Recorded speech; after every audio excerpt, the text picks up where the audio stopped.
Order, Tuesday, November 26th, 12 p.m. Motion to approve the agenda? Second. Motion been made to approve the agenda. All those in favor say aye. We got a roll call? Yeah, We could do a roll call. Yeah, if you want to do that first? No, I'm talking, yeah, for the attendees. Nelson? Yes. Yeah. Yep. Rexico? Yes. Leonard? Yep. Perky? Yes. motion, In just a minute, well, Second. I was. the, all those in favor say aye on the motion. Aye. Get this thing squared away here. one of those, just a moment, we've got to talk about the fact that the mayor that sat here with me a few years ago, Phil Holland, passed away. Yeah. And he kind of, you know, I can say it, I guess, he kind of rewrote the mayor's chair to sit here as many hours as he did. Virgil sat here as many hours, been in the office, and now Mayor Dick's been sitting here hours in the office. And he's a good man and did a lot of progressive things for the town, and I think we should thank him and make sure we remember his wife Virginia in our prayers. So, Let's just take a moment of silence on behalf of Phil.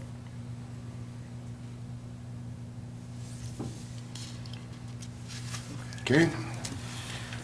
I'd like to welcome everybody in the chamber, and Maglin from the Mars Sentinel, and especially you people watching at home. Today we've got two action items. Excuse me. First one is the annual urban renewal reports. At the November 19th, 2013 meeting, council approved the TIF certification amounts for Westmar urban renewal, Lamar's urban renewal, and the city portion of the joint urban renewal.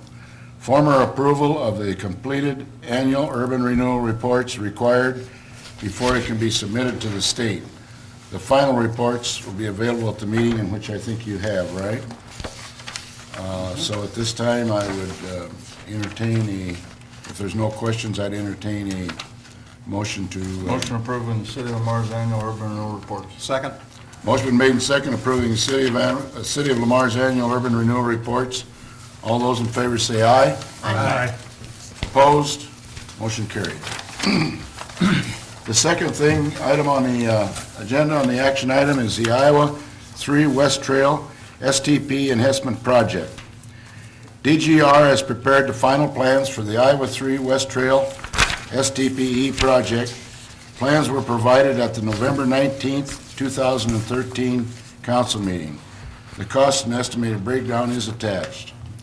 The proposed schedule is to introduce the plans November 19th, which we did, establish a public hearing November 26th, 2013, a public hearing December 3rd, 2013, 12 p.m., regular meeting minutes, bid letting by the IDOT January 22nd, 2014, award the construction contract February 4th, 2014 meeting, and begin construction May 27th, 2014 is the latest start date. The end construction is they have about 30 days to end the construction.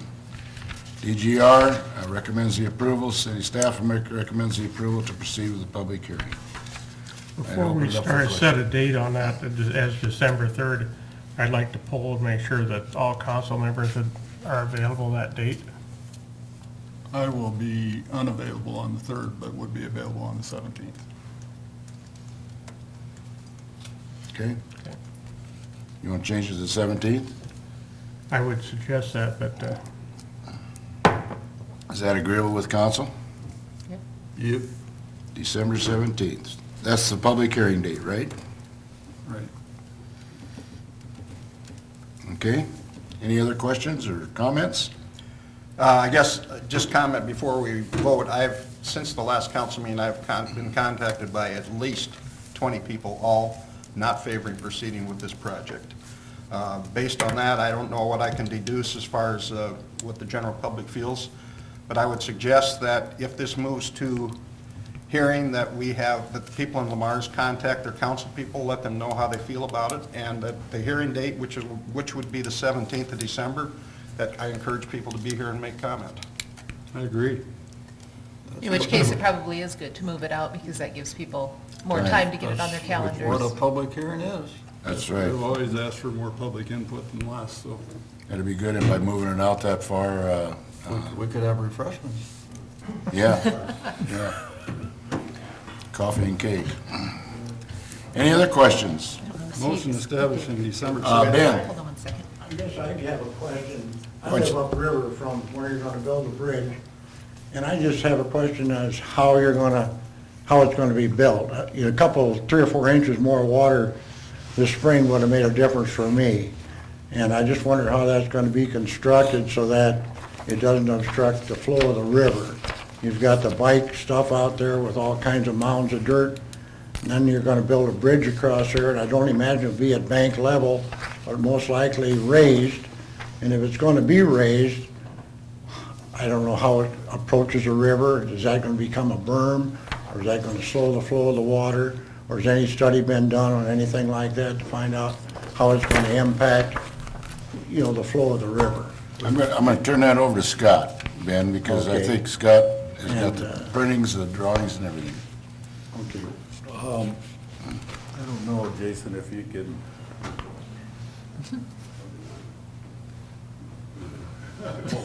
That's pretty good. Yeah. Yeah, at least it's bigger than if I would put this on the board. If you look at that drawing up on the screen right now, the dark spot in the middle of that U is the bridge that we're talking about, the Rec Trail Bridge. And the parallel lines, vertical, on either side of that bridge are the banks of the river. And then the next parallel lines that have the arcs in them going across the bridge, that is the Rec Trail connection to the bridge. And so, it is not it's perpendicular to the flow of water in the channel, but when we get on either side of the bridge, so now we're up on the banks of the Floyd River, it will be parallel to the banks, clear up to and including the highway bridge. And all of you, I'm sure, have been on the trail, the current trail, that goes through, underneath the highway bridge. You can walk right underneath the bridge.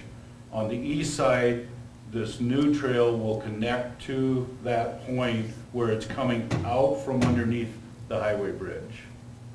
And then, very similar on the west side, the new trail will go underneath the highway bridge, come up the other side, the north side, and then get up by where Riverview Park is. So for all intents and purposes, it's parallel. And in response to Ben's question about has this been studied extensively, which is why it's on the south side instead of the north side where I thought it should be. Yes, we had our engineers and they had a sub-consultant that fully studied the hydrology and hydraulics of the river and flooding. And our first idea was to put the bridge on the north side of Highway 3. So it was a straight shot. So that, yes, it would be a straight shot with the south edge of Riverview Park and come directly across the river and connect to the trail at that point. So we would have had less expense in trail, because as it is now, we're gonna be building 285 feet of trail going south to hit the new bridge, or to get to the new bridge, and 285 feet back to the north to reconnect. And so we really wanted to connect it on the north side of Highway 3, but the hydrology and hydraulics that were calculated would not afford a zero rise.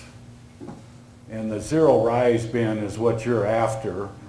The Corps of Engineers and FEMA both dictated, of course, also DNR is in the mix on that because they regulate it in Iowa. Were there mounds of dirt out there with this bicycle trail, was that all part of that study, or were they there when that study was done? No, they were not there. I mean, doesn't that have an impact on what's happening on that river? It may, yes.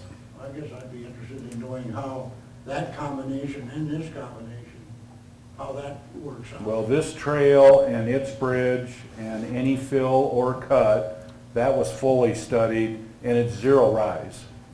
The design criteria was zero rise, so no, not even 3 inches. You mentioned 3 inches? It was no inches, zero. And the BMX tracks sit outside of that yet, so I mean, they're even farther removed from the river as Yes. far as any issues or rise. I mean, you know, when water's flowing, it's gonna go wherever it can go, but, Yeah. So, I just want to conclude that, at one point it was going to be north of the highway, and then I think it was Ken's suggestion, even go like 500 feet north of Highway 3. That was studied, but that still wasn't going to afford a zero rise. So, and it gets a little complicated, but the 1978 study, flood study, that the Corps of Engineers, FEMA, and the city of Lamar's did in conjunction with HUD, that showed a very significant hydraulic jump from the north side of Highway 3 to the south side. And it was nearly 3 feet, not 3 inches, 3 feet of difference. I'm quoting on a 100-year storm frequency. And so the reason it's so much better on the south side is that phenomenon right there. And what that really means, or at least tells me, is that the embankment of Highway 3 is the major detriment to the flow of water. It's the embankment of Highway 3. And one could say the lack of length of the Highway 3 bridge. It's only 400 feet. If you go farther downstream, and we've all been on that bridge, the 7-span bridge that the DOT built for us on the 24th Street alignment, it's got 7 spans and it's 1,000 feet long. So I think that tells the majority of the picture right there. But anyway. and the other question that has been brought up, even though, you know, I've been against this since it got moved to the south side, we did also talk to DOT about the possibility of putting a pedestrian trail crossing on the bridge attached to the existing highway bridge. That was nixed as well. I mean, so we have explored a lot of other options to improve safety crossing at that spot. And I did, at Ken's request, I did pull the 1993, although it was actually studied in 1991, concluded in 1992, and then we formulated a project in 1993 on the Willow Creek, just on the west side of the municipal park. And that total project cost about $725,000 if I factor in the engineering and the construction. So I did a simple proration, so I don't sit here and say that this is the exact amount that we spent on that, but that has an 8 to 10 foot cantilever, as we all know, we've probably all walked it. And I think roughly speaking, just on a proration basis, we spent in 1993 dollars, $175,000 to get that cantilever on that bridge. DOT and DGR indicated that put a cantilever on an existing bridge was going to be astronomical compared to building a standalone bridge.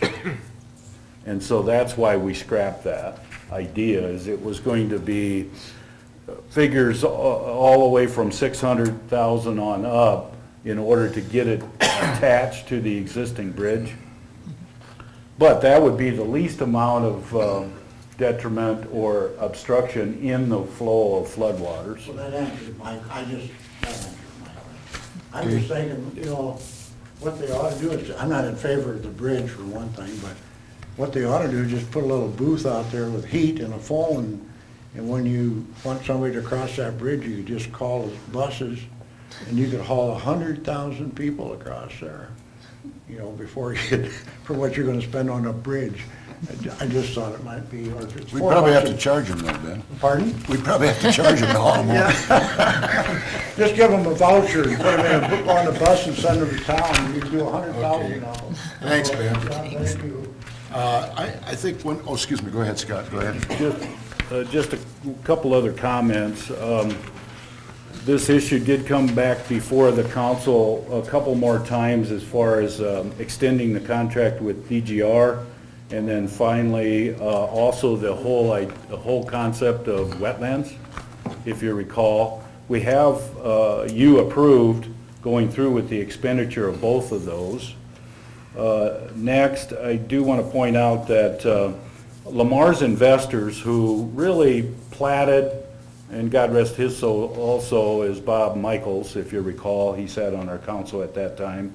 But he did that addition, and now the president is Ken Ward. They support you doing something to safely get pedestrians from west side to east side. They, how shall I say, they don't know the proper method of carrying that out. But they do know one thing, they have a lot of residents, as you know, in a mobile home park, which is the majority of it, but there are standard single-family housing along 16th Avenue. And we allowed that platting, the council, you guys as people before you. We allowed it, and we've now got residents on the west side of the river. I think the forward thinking that maybe today it seems like a lot of money. Maybe today it doesn't seem like the money being spent for the benefit of the residents that live there, it's not worth that. I would recommend and certainly suggest to you, I do not think we need to look in terms of 2013 residents. Had we not done what we did on the Willow Creek Mahogany Bridge in 1991, 2, and 3, we built it in 93, that would not have set the stage for North Greenview getting connected.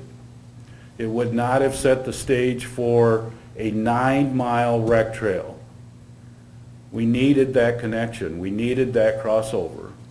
So I would say to you that planning for this city really would dictate, try to picture what it might look like on exit 118 of the bypass.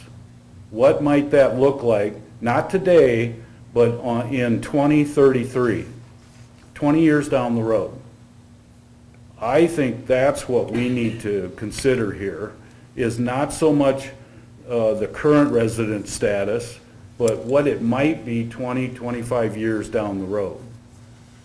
And I think it is warranted. It's not going to get any cheaper. You have spent to date nearly $110,000 getting it to this point. And I know, again, that's a lot of money. We've got a federal grant of $160,000 that will help you build the trail and the bridge. And if the hydrology and hydraulics is correct that the engineers have come up with, zero rise. And so I think we've set the stage that this is a good project for Lamar's, and more particularly for the future of Lamar's. Thank you. I'd like to comment a little bit on the safety issue, and we've talked about getting the people across the river. But even a bigger part of the safety issue is the fact that this goes under the bridge. People coming down that trail will not have to cross Highway 3. Now, any other solution, they're going to have to cross Highway 3. As well. So I look at this and I think, you know, we can have a public hearing so often in the 3rd Ward, you're not going to get a lot of people here. I only got 45 votes to get here. You know, it's a working class area, it always has been. And they count on us making the right decisions. When I got here in 1970, almost all the streets south and west of me were all tar and gravel. And I'm sure nobody came to the city council and did any complaining. They just accepted the fact that this is a lower area for housing, lower costs, and we'll go ahead and put up with that. It wasn't until they started to develop 12th Avenue Southwest that all of a sudden it was important enough to pave streets and get storm sewers down in that area. So I think look at that area with a little, well, we look at it and we say, well, these people are just a trailer park. Well, I'm here to tell you, there's a lot of kids use that rec trail from Armel Acres. There's a lot of people, I think, will use it from the other side of the river. It's an opportunity to come down to the Ball Diamonds, and it's an opportunity, maybe those kids want to ride up to the Dairy Queen, maybe they want to go to the swimming pool. They should have the same opportunity to get on that trail and use it. And I know a lot of people that use that trail presently, and they'll push a cart all the way to Walmart and back because they don't have a second car, but it's an opportunity for them to get down and get some groceries. So I don't think we want to make too little of the people that are there, and particularly the safety issue for those people. It just takes one kid on that bridge to get hit. And Delana, you've got kids, so you have to have feel for these people. They're down there trying to make a living, trying to do the right thing. And I would love to get a call from every single person out there and say, I will make sure my child uses that bridge I don't and think does you're- not cross on the highway. Those kind of guarantees aren't going to happen. No. We have to have a little bit of vision ourselves. And the last issue is, they sit down there with a leaf dump and grass clipping that everybody in the city of Lamar loves that opportunity. I take my leaves down there, take grass down there. Those people live within 100 feet or 150 feet of that stinking smell down there. They don't complain. The same people that you're asking to come to the meeting now, to the bridge, they don't even complain about that smell. If we took that leaf dump and the grass dump and put it up by the city cemetery, I guarantee you this place will be full of people. So just because people don't come in and make comments or don't come to a hearing, doesn't mean they don't care. They've got kids and they want those kids to have all the opportunity that the kids on the other side of the tracks have. So I've lived all my life on the wrong side of the tracks, so I have a real strong feeling about the Third Ward. And I wear that as kind of a badge. So I am going to represent them, and I hope that the rest of you will consider their rights down there and their right to get across that river safely. And Ken, even if they can't make it to the hearing, I certainly would, they can pick up the phone and call. Yeah. They can call you, tell you what they want. Okay, is there any other questions on this topic? Motion establishing December 17th, 2013 at 12 PM is the date and time for public hearing on plan specifications, form of contract, and estimate of cost for the Iowa 3 West Trail STPE project. Is there a second? So moved. Motion been made and second, establishing December 17th, 2013 at 12 PM as the date and time for the public hearing on plans, specifications, form of contract, and estimated cost of the Iowa 3 West Trail STP-E project. All those in favor say aye. Aye. Opposed? Aye. Motion carried. Okay, that ends our council meeting. I